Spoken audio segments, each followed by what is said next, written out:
On October 24, 1989, a pretty chill bro was born in the city of Gothenburg, Sweden. His name was Felix Arvid Ulf Kjellberg, but you may know him by his other name, PewDiePie. With over 110 million subscribers and 29.4 billion views on his YouTube channel, Pewds is one of the most influential YouTubers to ever post on the platform. This is his story. Well, his story based on the information I could find on the internet. Don't forget to let me know if you used to watch PewDiePie in the comments below, or if you still do watch him, as he is still posting on YouTube. Also, my hand is broken, so this video has been a nightmare to make, but we finally got the script done. So let's get into it. During his youth, PewDiePie spent a lot of his time playing the Super Nintendo Entertainment System, playing classic games like Star Fox and Donkey Kong Country 2. Great games, round of applause. That's the best I got. Woohoo! In 2006, he registered his first YouTube account named PewDie. Pew meaning the sound lasers make, and die meaning, well, dying. However, he eventually forgot the password, so in 2010, he had to make a new account, which he called PewDiePie. Back during this period, in 2010 and 2011, YouTube was a very different beast than what it is today, and PewDiePie wasn't rolling in the dough. He had to support himself financially through different avenues. So, our bro sold photoshopped art, and he also worked as a harbor captain. Another thing he did was he was a hot dog stand salesman, so he sold hot dogs. I didn't know that these existed in real life. I always thought they were just like in movies that were set in New York, that may or may not be made by Disney, like Oliver and Company. Anyone watch that movie? One of his earliest videos, which you can still watch on YouTube, is called Minecraft Multiplayer Fun. This was uploaded on October 2nd in 2010. The strange thing about this video actually is that Felix, PewDiePie, was speaking in his native tongue of Swedish, rather than English in his later commentary and gameplay videos. So it's interesting to see that he really was just having fun.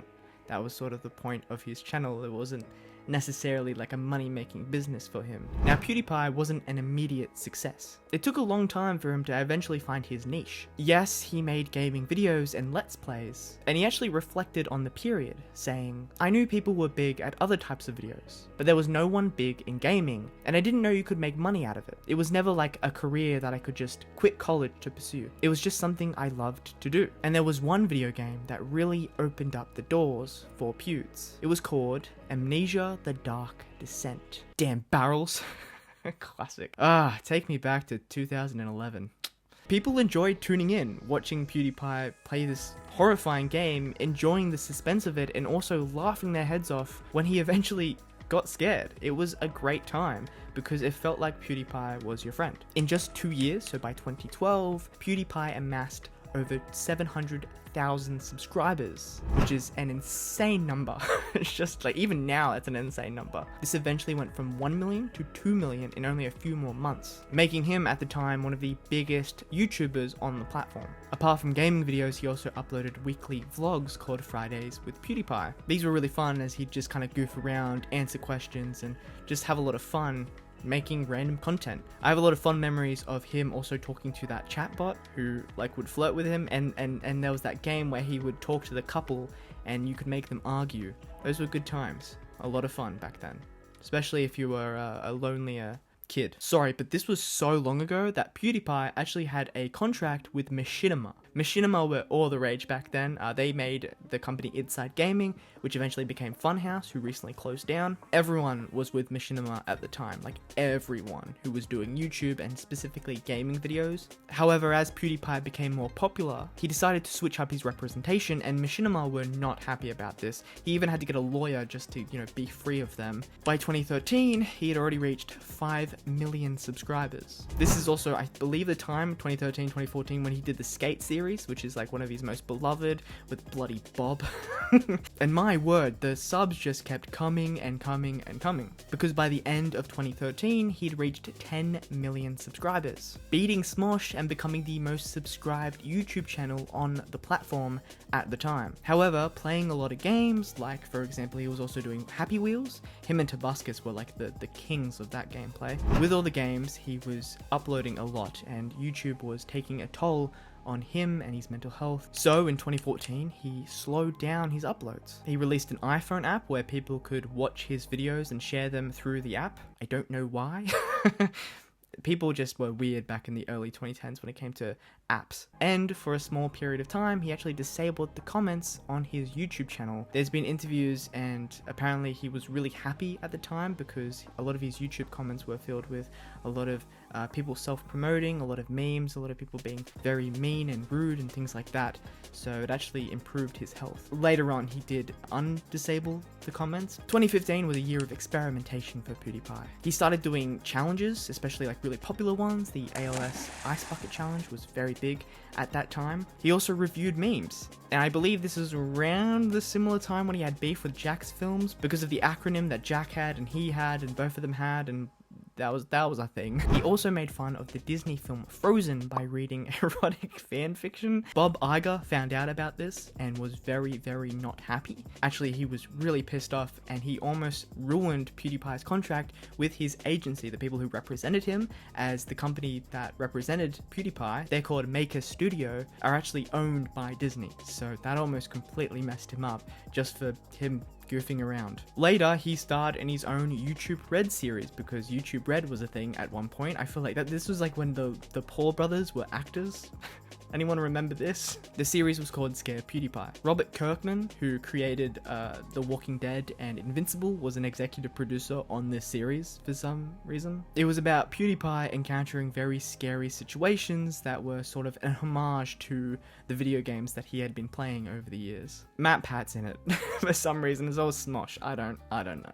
Is YouTube Red even a thing anymore? 2016 was a year of change. Pewds made less gameplay videos and made a lot of effort to clean up his act from the past. Earlier in his career, 2010, 2011, 2012, he did make a few jokes about SA. He also used certain derogatory terms such as retarded. He made an effort to really stop doing a lot of these things and to be a lot more professional in his attempt of being an influencer. This was the year where he reached 50 million subscribers. And at one point, he actually planned on deleting his YouTube channel once he reached this milestone. However, this turned out to be like a promotional scheme for, I believe, his phone app gameplay thing.